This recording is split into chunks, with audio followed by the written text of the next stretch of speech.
I arrived in Maplewood Valley on a crisp October afternoon, the surrounding hills alight with fall foliage. For my wife, Helena, and our two teenage children, Abigail and Owen, this move was supposed to be a fresh start, a chance to slow down, connect with nature, and let me focus on my growing career as a veterinary surgeon. After years of hectic city life and racing between specialized veterinary hospitals, I wanted someplace more tranquil to raise our kids and further the medical research I'd been spearheading for high-risk animal surgeries. Maplewood Valley was postcard perfect: tree-lined streets, well-kept houses with wraparound porches, and neat sidewalks dotted with friendly neighbors out walking their dogs. We purchased a charming, century-old craftsman-style home in the Walnut Grove subdivision, an enclave governed by an HOA. Initially, that didn't bother me. HOAs, I assumed, mostly handled landscaping rules and organized neighborhood block parties. Little did I know that Walnut Grove's HOA was presided over by a woman whose zeal for enforcement would eclipse anything I'd ever witnessed. Her name was Margaret Ardell, but I overheard neighbors calling her Karen, a moniker that, in modern parlance, usually indicates a meddling, self-important, and overbearing personality. Within days of our moving truck's departure, she materialized at our front door, ring binder in hand, wearing a crisp pastel blazer. She had the practiced smile of someone used to giving orders and the posture of a person who had never doubted her own righteousness. "Welcome to Walnut Grove," she chirped, handing me an HOA rulebook that looked more like a legal tome. "I'm Margaret Ardell, but you might already know me as the HOA president. Everyone calls me, well, different names, but you can call me Margaret." Before I could respond, she flicked her gaze over our porch furniture. "Be sure the color of any outdoor items adheres to the guidelines. We maintain a uniform aesthetic here." Helena joined me at the door, cradling a small box of linens. "We'll keep that in mind," she said politely, though I could sense her mild discomfort. Moving is stressful enough without a neighbor descending on you with demands. I introduced myself by name only. Although I was well known in veterinary circles, I'd pioneered a groundbreaking cardiac surgery technique for cats and small dogs, and occasionally performed rare procedures at national animal hospitals. I didn't broadcast that. I preferred to blend into the neighborhood without the fuss my reputation sometimes generated. But as Margaret offered a strained smile, my instincts buzzed. Something about her body language was too rigid, too alert. She struck me as a woman itching to find fault. Within minutes, we concluded our polite introductions, and Margaret sauntered away, scanning every yard along the street as if evaluating them for compliance. For a day or two, we thought little of it. We were too busy unpacking boxes, acquainting ourselves with Maplewood Valley, and meeting other neighbors. Yet, even in those early days, I caught glimpses of Margaret's meddling. She placed sticky notes on a neighbor's door about a non-standard fence height, brandished a measuring tape at a newly planted flower bed, and glared suspiciously at any passing vehicle that she didn't recognize. I wouldn't have worried too much, except that I'd soon discover Margaret's obsession with enforcing order wasn't confined to gardens and fences. She was about to involve herself in the local veterinary scene, and in doing so, threaten not just my livelihood, but the welfare of thousands of animals across the region. One of the main reasons we'd chosen Maplewood Valley was its proximity to several well-respected animal hospitals. Although I was in private practice, I frequently consulted with local facilities, performing specialized surgeries on animals referred from across the state. My dream was to establish a small training center for advanced veterinary procedures, so younger vets could learn cutting-edge techniques without traveling to the coasts. Shortly after settling in, I visited Riverview Animal Medical Center, the largest veterinary clinic in town. It was a pleasant drive 20 minutes east of Walnut Grove, perched on a gentle hill overlooking the Maplewood River. The hospital boasted modern equipment, several skilled vets, and a 24-hour emergency ward for urgent cases.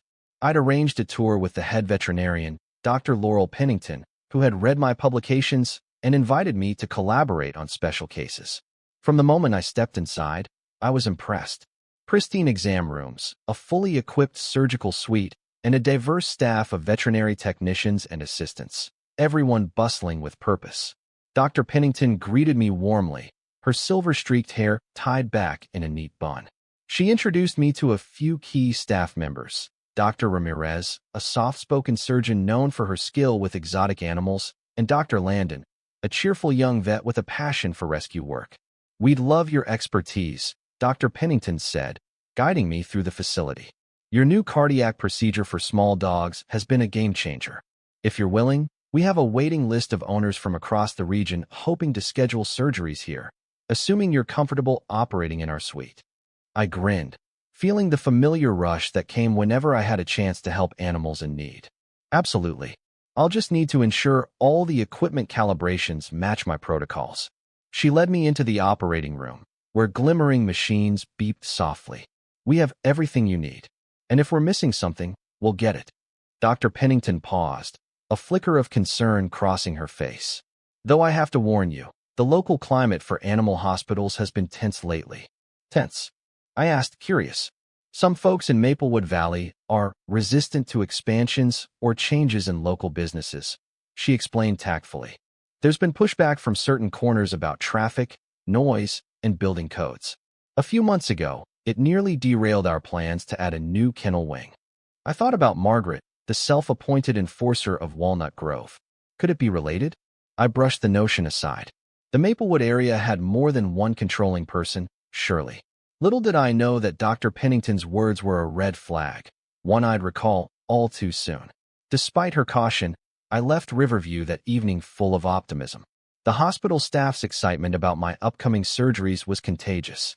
Over the next few weeks, we scheduled a handful of advanced procedures: 2 bulldogs needing intricate airway surgery, a Maine Coon cat with a chronic heart condition, and a senior golden retriever with a tumor near her carotid artery.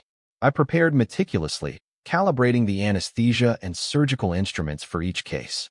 Animals whose lives hung in the balance depended on these procedures. Then came the first sign of trouble. I heard a rumor that Maplewood Valley's zoning board, pressured by concerned citizens, was revoking certain permits from Riverview Animal Medical Center. Those concerned citizens were complaining about unacceptable disruptions from the hospital, claiming it was generating too much noise, traffic, and environmental hazards. But from everything I knew, Riverview was well within legal guidelines. When I learned that Walnut Grove's HOA president, Margaret, Karen, had led the letter-writing campaign that triggered this crackdown, my heart sank. How? I wondered. Had she managed to set her sights on an animal hospital miles away from our neighborhood? And more importantly, why? I confronted Margaret, Karen, one sunny Saturday morning after catching her in the midst of measuring a neighbor's lawn height. She spotted me striding down the sidewalk and pressed her lips together in a thin, forced smile. "Good morning," she said tersely, adjusting the tape measure in her gloved hand. I folded my arms. "I hear you've been involved in complaints against Riverview Animal Medical Center." Her forced smile widened, but it carried no warmth. "Well, if you mean I've been advocating for Maplewood Valley's best interests, then yes. Animals are fine, but these so-called hospitals can become a nuisance if they're not carefully regulated. Many of us are concerned about property values, noise, and the possibility of dangerous diseases spreading." I tried to keep my voice steady. "There's zero evidence that Riverview poses any threat. They follow all sanitation protocols, and they're crucial for the well-being of pets. Pets that many of your neighbors here in Walnut Grove own." Margaret gave a disdainful sniff. "Just because you're a veterinarian doesn't mean you know everything about how a community should be run. I've received multiple complaints from residents about increased traffic on the route to that hospital. People are worried about late-night emergencies, sirens, barking, you name it." My chest tightened with anger. She was orchestrating a campaign of misinformation, painting Riverview as a public menace. Those are standard concerns, but Riverview has addressed them. They have a soundproofed kennel, an off-street parking lot, and emergency vehicles rarely use sirens unless absolutely necessary. "Did you bother to check?" She gave a dismissive wave of her tape measure. "Oh, I have my ways of finding out the truth." No matter my attempts to counter her, Margaret was entrenched in her conviction that shutting down expansions, or outright closing certain animal care facilities, was the best path forward. She seemed wholly unconcerned with the fact that hundreds, if not thousands, of local pets could be put at risk if their nearest hospital was forced to curtail services. It struck me as astonishingly callous. But this was only the beginning. Within days, I heard rumors that a second clinic, Pinecrest Veterinary Urgent Care, serving rural areas even further out, had received a sudden revocation notice from the county zoning department. The language was suspiciously similar, referencing citizen concerns about noise and disease risk. Again, the name Margaret Ardell surfaced as the instigator. I found myself grappling with confusion and rage. What kind of person would systematically target animal hospitals? The staff at Pinecrest included traveling veterinarians who visited farms and wildlife centers. Shutting it down had implications far beyond a suburban grudge match. Sensing that Maplewood Valley's pet care infrastructure was under siege, I couldn't remain a passive observer. My surgical schedule at Riverview was filling up with critical cases, all of which depended on the hospital maintaining its operational permits. If we lost that facility, these animals' chances at life-saving procedures diminished. I realized that if I didn't push back soon, Margaret might succeed in crippling the local veterinary scene altogether. Alarmed by Margaret's escalating actions, Dr. Pennington and I convened an emergency meeting with the Maplewood Valley Veterinary Association, a loose coalition of local clinics, rescue groups, and pet supply businesses. We met in the conference room of Riverview Animal Medical Center, a cramped space that overflowed with anxious professionals. The hum of conversation was tense, underscored by the quiet beep of an IV pump in a nearby patient ward. Dr. Ramirez spoke first, her tone urgent. Pinecrest is on the verge of shutting down. Their appeals hearing is next week, and they've been forced to suspend new patient admissions until the permit issue is resolved. A local rescue volunteer, Mark Gallows, raised a hand. We rely on Pinecrest to treat injured wildlife, raccoons, birds of prey, deer fawns. If they close, we have nowhere within a 50-mile radius. Some of these animals will die before we can get them to a farther facility. And Riverview's expansion, Dr. Pennington added gravely, is on hold. We were planning to add a second operating suite for advanced surgeries. Now we might lose the ability to open it, or worse, face an outright shutdown if the zoning board sides with Margaret's complaints. I scanned the worried faces around the table and cleared my throat. We need to act swiftly. Margaret is a single person, but she's using the HOA and political channels to amplify her voice. She's mobilizing certain residents with misinformation.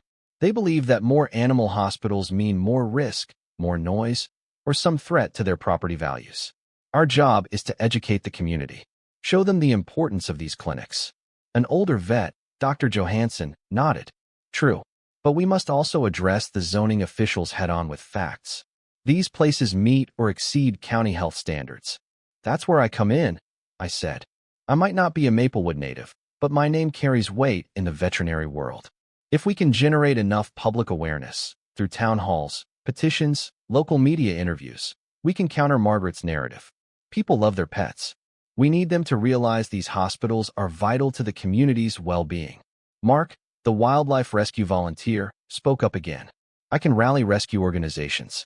They have strong social media followings. Some have tens of thousands of supporters who hate seeing animals neglected or endangered. If we highlight that these hospitals are at risk, we'll have a huge outpouring of concern. We spent the next 2 hours strategizing. The plan was multi-pronged. Public outreach. Organize a series of town hall meetings where vets, pet owners, and rescue workers could speak about the positive impact of local animal hospitals.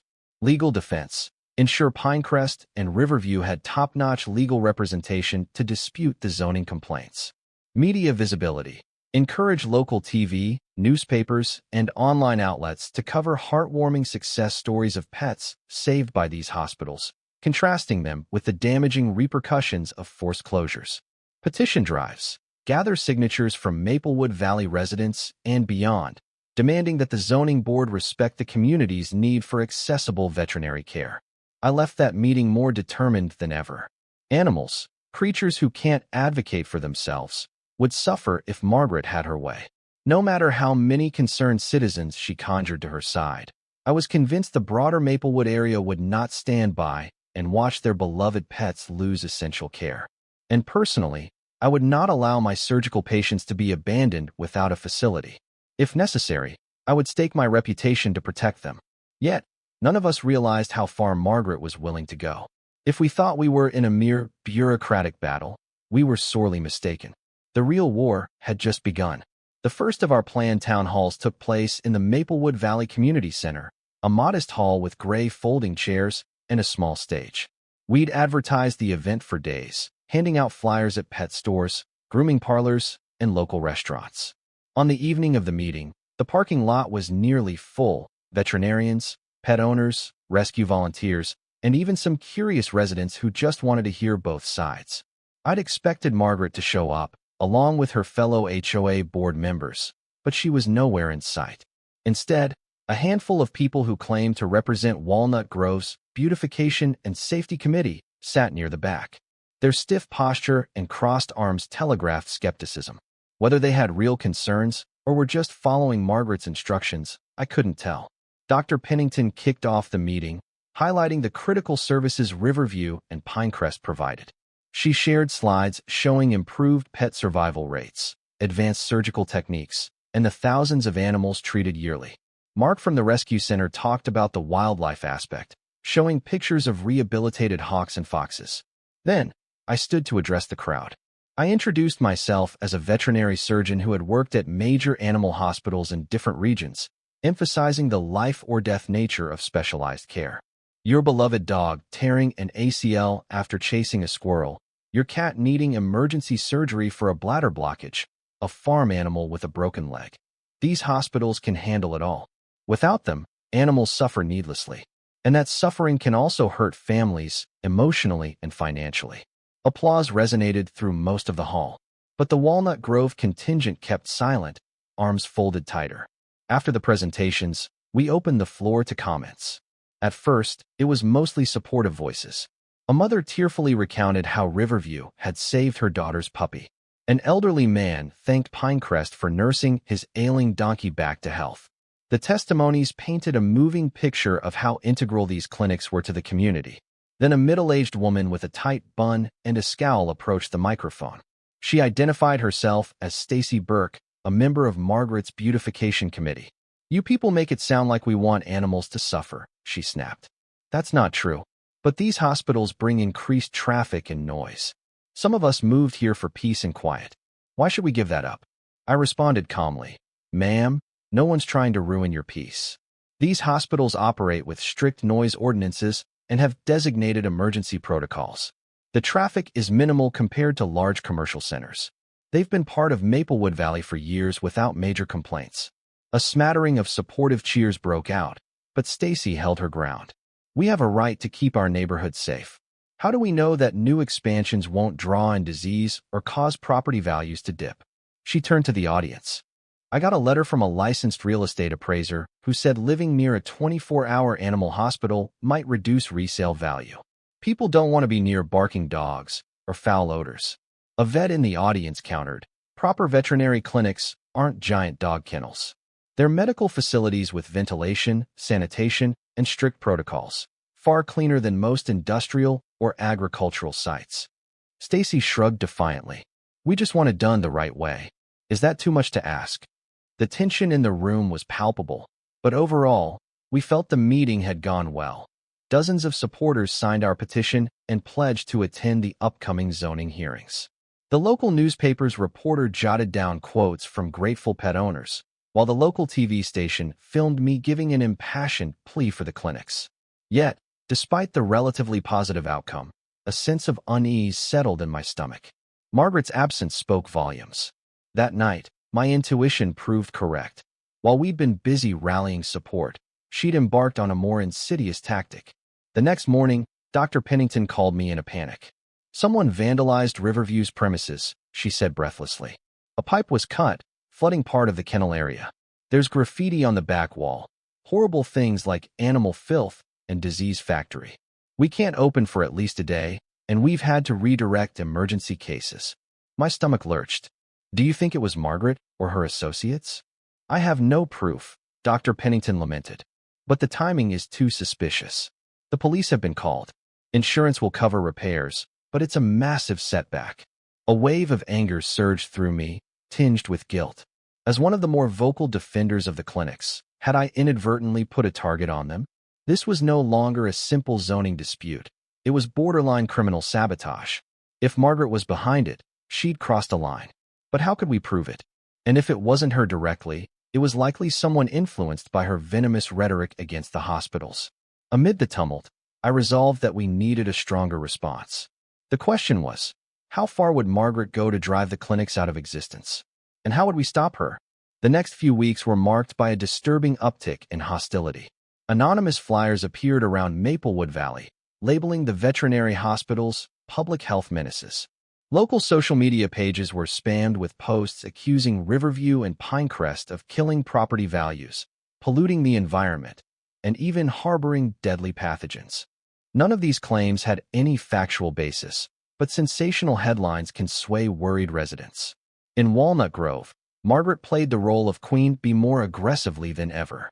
She convened special HOA meetings, where she regaled residents with fearmongering about all the dangers these hospitals supposedly posed. She rattled off questionable statistics, insisted that Maplewood Valley's children were at risk of contracting rare animal diseases, and claimed the expansions would push the local infrastructure to the brink. Meanwhile, I was fielding calls from out-of-state pet owners who'd heard rumors that Riverview might be forced to scale back operations. Some canceled their appointments, afraid they'd drive hours only to discover no operating suite was available. The morale at Pinecrest was low. They'd lost crucial funding from donors spooked by negative publicity. Then, in an egregious twist, Margaret began targeting me personally. At Walnut Grove board meetings, she recast me as an outsider with a radical agenda, claiming I was trying to turn Maplewood Valley into a national dumping ground for sick animals. She pinned up articles about my advanced surgeries as if they were proof of monstrous experimentation. The irony was maddening. I devoted my life to saving animals, but in her twisted narrative, I was endangering the community. It reached a boiling point during a heated exchange on my own front lawn. One Sunday afternoon, I heard raised voices outside. I rushed out, finding Helena and Margaret engaged in an argument. Helena held a small crate, our neighbor's injured cat, which Helena had been nursing until we could get it to Riverview in the morning. Margaret was jabbing a finger at the crate, her face reddened. "You can't just bring sick animals here without proper HOA approval," she exclaimed. "What if it has rabies or something contagious that spreads to the neighborhood?" Helena shot her a withering glare. "It's a sprained leg, Margaret, not rabies." I stepped between them. "Stop this nonsense. This cat belongs to Ms. Livingston, who lives 2 doors down. It's no threat to anyone, and we're taking it in for an X-ray tomorrow." Margaret exhaled sharply. "Well, you had better be following HOA protocols. I'll be checking if you've exceeded any occupancy limits for animals. We can't have unregulated rescues popping up." I stared at her, stunned by the lengths she'd go to harass us. "There's no such rule. This is a single animal in need of basic care. I'm a licensed veterinarian, not a hoarder." "You're overstepping your authority, Margaret." She scoffed. "Just watch yourself. You might think you're above the rules, but in Walnut Grove, we do things properly." Unable to contain my frustration, I snapped. "If your idea of properly includes shutting down life-saving veterinary hospitals, then I'll wear your disapproval as a badge of honor." For a moment, Margaret's gaze flickered with something like hatred. Then she stormed off, muttering under her breath. Helena, still trembling with anger, gently stroked the cat's ears. Later that night, as I lay awake, I reflected on Margaret's hostility. Whatever twisted logic she used, she clearly believed she was in the right, and that I was the real menace. It made me realize that rational debate might never sway her. We had to prepare for a bigger battle. The Maplewood County Zoning Board hearing for Pinecrest arrived on a chilly Thursday morning. Held in a modest municipal building downtown, the hearing drew a crowd that filled every seat. On one side sat Pinecrest's representatives, Dr. Everett, the clinic owner, and his attorney, along with a handful of volunteer vet techs. Behind them, supportive locals carried signs reading, "Save our vet clinics," and "Animals need care too." On the opposing side, Margaret, dressed in a sharp suit, was flanked by her small cadre of Walnut Grove supporters. They frowned at any sign of positivity toward Pinecrest. Reporters and curious onlookers lined the back wall, cameras poised to capture the proceedings. After the board members took their seats, the lead official, Ms. Rodriguez, explained the format. The clinic's team would present their case first, followed by public comments. The board would then deliberate on whether Pinecrest's permit revocation would stand or be overturned. Dr. Everett delivered a calm, factual statement. He explained how Pinecrest had complied with all ordinances, undergone regular inspections, and maintained excellent sanitation records. Their lawyer presented evidence of compliance certificates, noise level studies, and letters of support from local farmers and wildlife agencies. Then it was time for public remarks. Several grateful pet owners stepped up to the microphone, describing how Pinecrest had saved their animals or offered valuable community services. An elderly farmer recounted how Dr. Everett had driven out at midnight to deliver a calf in distress. A wildlife rehabilitator talked about successful fox and owl rescues. Their testimonies highlighted the clinic's indispensable role in Maplewood Valley. Finally, Margaret approached the podium. Her voice had that clipped politeness masking underlying aggression. Members of the zoning board, I respect the need for animal care, but Pinecrest is operating in a manner that negatively impacts our neighborhoods. Increasing traffic on rural roads is dangerous. The risk of diseases crossing into our residential areas is very real. And quite frankly, the expansions are far beyond what was originally approved. We must preserve the character of Maplewood Valley. She offered spurious references to various complaints she'd received, though no actual evidence besides anecdotal claims. We have every right to question whether Pinecrest belongs in our county under its current practices, she concluded. Listening to her, I felt a surge of righteous anger. Margaret's arguments were riddled with half-truths and fear-mongering. When the board opened the floor for any final statements, I raised my hand. Ms. Rodriguez nodded, allowing me to speak. I stepped to the microphone, heart pounding but voice resolute. My name is Dr. James Meyer. I'm a board-certified veterinary surgeon who relocated here a few months ago. I've worked alongside Dr. Everett at Pinecrest, and I've seen firsthand the extraordinary benefits these clinics provide. They save lives, pets, farm animals, wildlife, and that positively impacts our community. The traffic concerns are minimal, and there is no proven record of disease outbreaks from Pinecrest. In fact, they follow stricter protocols than many human medical facilities. The expansions Margaret refers to are simply necessary updates to handle the volume of cases. Our community is growing, and so is its need for veterinary care. I looked directly at the zoning board members, my words steady. Let me also say that clinics like Pinecrest and Riverview are vital for the future of Maplewood Valley.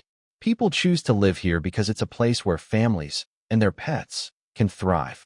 If we drive away the very facilities that ensure our animals' health, we undermine our own well-being as well. I urge you not to be swayed by misinformation and fear tactics. When I finished, most of the audience erupted in applause, except for Margaret's side, who sat stony-faced. Ms. Rodriguez pounded her gavel once for order, but I could see the appreciative glimmer in several board members' eyes. The hearing concluded with the board announcing they'd deliberate and issue a decision within a week. As the crowd dispersed, Margaret locked eyes with me, her lips twisting into a scowl. I could practically hear her unspoken threat. This isn't over. After that hearing, the local news ran stories featuring testimonies from grateful pet owners. Social media lit up with hashtags like #SaveOurVets and #PetsNotPolitics. Margaret's fear-based messaging was starting to drown in a sea of pro-animal sentiment. Yet, just when it looked like the tide was turning, the unthinkable happened. Riverview Animal Medical Center was shut down for a full week due to a public health emergency citation. The county inspectors claimed they had received tips alleging that Riverview's medical waste disposal violated regulations, tips that turned out to be an organized stack of false complaints. Until the matter was resolved, Riverview's doors would remain closed. No surgeries, no ER services, nothing. Dr. Pennington called me, her voice quaking. I can't believe they actually came in with a forced closure order. We're rechecking all disposal logs. Everything is in compliance, but it will take days, maybe weeks, to clear our name. Animals needing immediate care have to be sent elsewhere. My mind flashed to the patients I had scheduled for surgery. Some of them couldn't wait another week for a specialized procedure. Their conditions would deteriorate. Anger welled up inside me. This must be Margaret's doing, I muttered. Even if she hid behind anonymous tips, she's found a way to weaponize the system. I resolved to help Riverview in any way I could. Working with Dr. Pennington, we marshaled volunteers to gather every shred of documentation proving their waste disposal was squeaky clean, manufacturer logs, disposal receipts, official city pickup forms. Meanwhile, the Veterinary Association appealed to the state veterinarian's office for an expedited review. If we could show the closure was based on fraudulent claims, we hoped to fast-track the reopening. As the situation spiraled, I learned from a journalist friend that Margaret had been feeding local tabloids lurid stories about rotting carcasses and medical hazards at Riverview. None of it was remotely true, but sensational headlines can overshadow facts.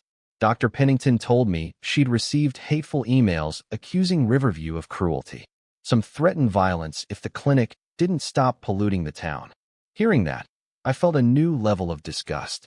Margaret was inciting mob mentality, all to further her own twisted agenda of controlling how Maplewood Valley developed. If her aim was to keep everything pristine or quiet, she had lost all sense of proportion.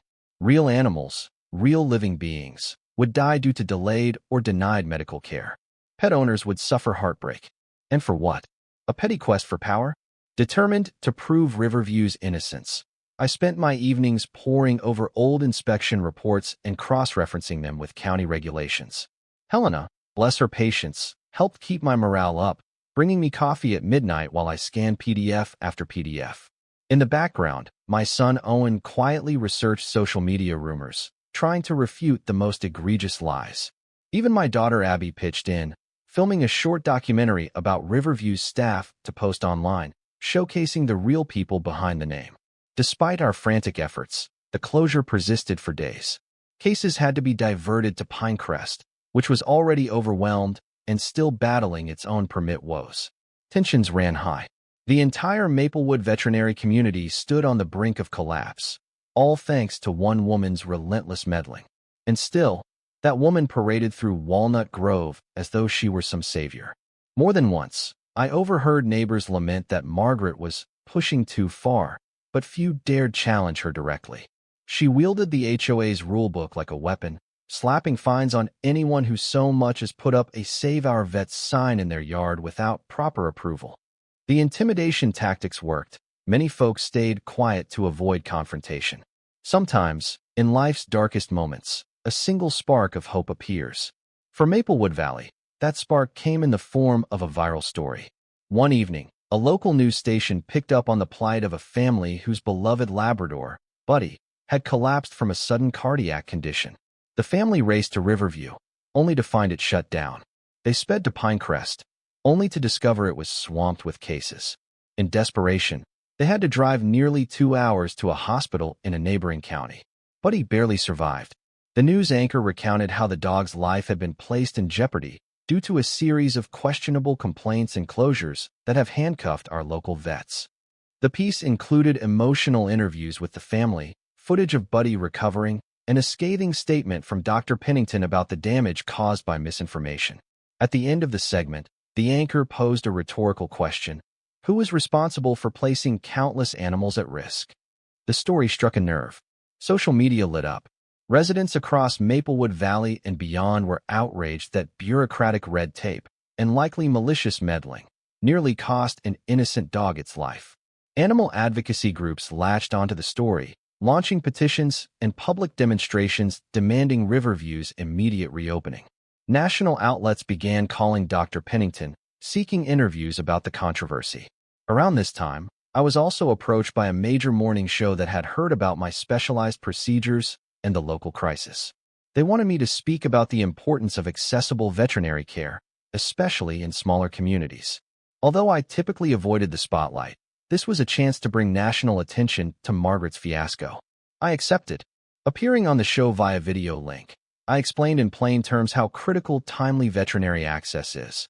I shared stories of animals whose lives had been saved thanks to Riverview's advanced facilities. Then, without naming Margaret outright, due to legal concerns, I highlighted the concerted effort by certain local figures to shut down these essential services. Public sentiment boiled over. Within days, the zoning board and local officials faced a firestorm of calls, emails, and protests demanding that the closures be lifted.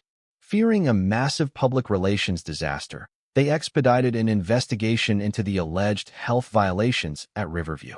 Unsurprisingly, the inspectors found no evidence to justify the forced closure. only meticulously maintained records. Riverview reopened with a formal apology from the county's head of inspections, who admitted they were misled by erroneous information. The same day, Pinecrest's appeal was granted, restoring its operational permits. The community rejoiced. Pet owners flooded both clinics with gratitude, and volunteers arrived with donations of supplies and funds. For a moment, it felt like the crisis was over. But as always, Margaret wasn't one to accept defeat gracefully. News circulated that the Walnut Grove HOA was planning a surprise, emergency session, rumored to be about me. Word on the street said Margaret wanted to ban home-based veterinary work or any pet care activities she deemed outside the HOA's scope. The pettiness was astounding, but I suspected she had a bigger move planned, some twisted form of retribution. Even as Maplewood Valley's broader public opinion swung against Margaret, she doubled down in Walnut Grove, tightening her iron grip. Fines were levied left and right for trivial violations, an unapproved garden ornament here, a mailbox a shade too dark there. She wanted to show she still had power. People grumbled, but compliance soared out of fear, not respect. I sensed that if we didn't address Margaret's relentless sabotage at its source, she'd keep finding new ways to harass the clinics and anyone who supported them. With Riverview reopened and Pinecrest's permit saved, the crisis had died down, but the root cause, Margaret's malicious vendetta, remained. So, I started investigating. With help from Dr. Pennington and a few discreet allies, I dug into Margaret's background. I discovered that she once ran a small chain of pet grooming salons in another state, which folded after a high-profile lawsuit alleging unsafe conditions and malpractice. She'd had to declare bankruptcy. Further research revealed she held a deep grudge against official veterinary facilities. It was rumored she blamed them for stealing her clients and unfairly tarnishing her reputation. When she relocated to Maplewood Valley, she reinvented herself as a champion of neighborhood integrity. But behind the scenes, she'd been funneling her resentment into targeting legitimate veterinary practices, possibly seeing them as the enemy of her old grooming ambitions. Armed with these insights, I quietly fed the information to a local journalist under the promise of anonymity. She cross-referenced it with public records, verifying the lawsuits and bankruptcies. Within days, an exposé piece hit the Maplewood Times, detailing Margaret's history of conflict with veterinary professionals, her questionable grooming practices, and the suspicious timing of her move to Maplewood Valley.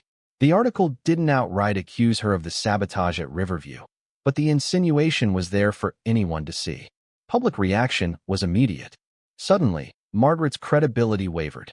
Even some of her staunch supporters in Walnut Grove grew uneasy, especially those who had pets themselves. They began to realize her crusade might be fueled by personal vendettas rather than genuine community concerns. Meanwhile, the Maplewood County Sheriff's Office, which had been investigating the vandalism at Riverview, hinted they had leads pointing to individuals connected with Margaret's circle. But the biggest blow was yet to come. Dr. Pennington discovered surveillance footage from a neighbor's security camera, a neighbor who lived behind Riverview. The footage showed a figure arriving late at night, crouching near the clinic's outdoor piping. Though the person's face was obscured, the car was identifiable, a dark blue sedan with a distinct bumper sticker that read, "Keep Maplewood pristine." A quick cross-check of local registrations suggested the vehicle belonged to a known associate of Margaret's, or potentially even to Margaret herself. The neighbor had never thought to review the footage until the sabotage story broke wide open. I turned the footage over to the local authorities, who confirmed they were building a case that tied the vandalism to Margaret's network. She might not have personally wielded the hacksaw, but if she orchestrated or encouraged the sabotage, she could face criminal charges for conspiracy or incitement. The walls were closing in on her. Margaret's downfall came swiftly once law enforcement decided they had enough evidence. One crisp morning, as I was loading my car to drive to Riverview for a surgery, I noticed two police cruisers rolling into Walnut Grove. They parked outside Margaret's home, where the imposing columns and immaculate lawn broadcast her sense of status. Neighbors gathered at a distance, watching curiously. Within minutes, uniformed officers approached Margaret's door. She answered in her bathrobe, face ashen. They handed her legal papers, presumably a warrant to search the premises and her vehicles. I could almost feel the shock waves rippling through the usually tranquil streets. By mid-afternoon, rumors flew that the search had uncovered incriminating evidence. Email correspondence with the suspected vandal, plus documents detailing how Margaret had coordinated the false complaints against Riverview. A leaked snippet implied she'd even paid the vandal for maintenance work, matching the time frame of the sabotage. Law enforcement was tight-lipped about the details, but the news was everywhere. The Maplewood Times updated its online edition hourly, and social media erupted in triumphant condemnation of Margaret's actions. The final blow fell when the county prosecutor announced charges against Margaret for conspiracy to commit criminal mischief, filing false reports, and various related offenses. If convicted, she faced substantial fines and potential jail time.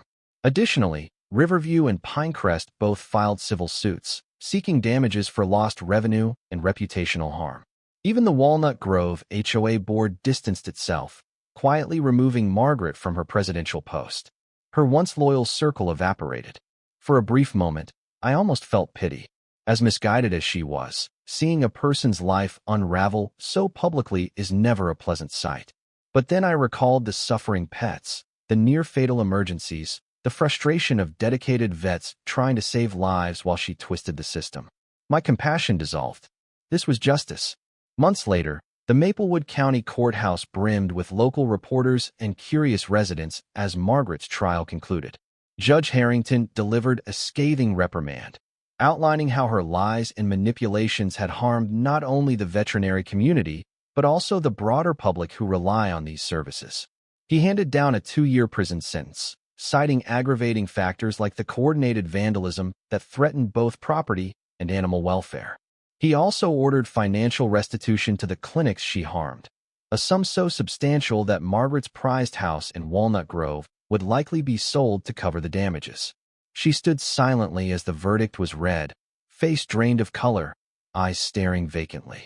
Outside the courthouse, Dr. Pennington and I gave short statements to the press, emphasizing that justice had prevailed and that the community could now heal. Pinecrest was thriving again, having attracted new donors eager to support a facility under siege. Riverview had completed its second operating suite, and we'd begun training additional staff in specialized procedures. Pets from all over the state arrived for surgeries that saved lives. The public outpouring of support was heartwarming. In Walnut Grove, the HOA board moved quickly to recalibrate its approach. The new interim president, Mrs. Flannery, promised a more moderate stance. "We exist to maintain the neighborhood, not terrorize it," she quipped at a community gathering. Many residents expressed relief that the fearsome reign of Margaret, Karen, was over. As for me and my family, we settled into a peaceful routine once more. My children thrived at their new schools. Helena expanded her home baking business, free from HOA harassment about non-compliant visitors. And I continued my surgical work at Riverview, saving animals and training the next generation of veterinary professionals. My name occasionally popped up in national media stories about Maplewood Valley's big scandal, but ultimately, the best reward was seeing wagging tails and purring cats leave the hospital in good health. One late afternoon, while heading home from Riverview, I paused at a scenic overlook. The Maplewood River sparkled in the setting sun. A sense of calm washed over me. This was the life I'd wanted when I chose to move here. Peace, community, purpose. Margaret's destructive path was behind us, leaving a cautionary tale: how easily one person's vendetta can endanger countless innocent lives if left unchecked. But in Maplewood Valley, good people had rallied. Vets, volunteers, neighbors, reporters, everyone came together in defense of those who can't speak for themselves, the animals who share our homes and hearts. And in the end, we prevailed, ensuring that compassion and common sense would guide our community forward. In the weeks following Margaret's sentencing, Maplewood Valley truly blossomed. Pet-friendly festivals sprouted up, raising funds for rescue organizations. The local government, chastened by the fiasco, implemented clear guidelines to prevent future malicious complaints.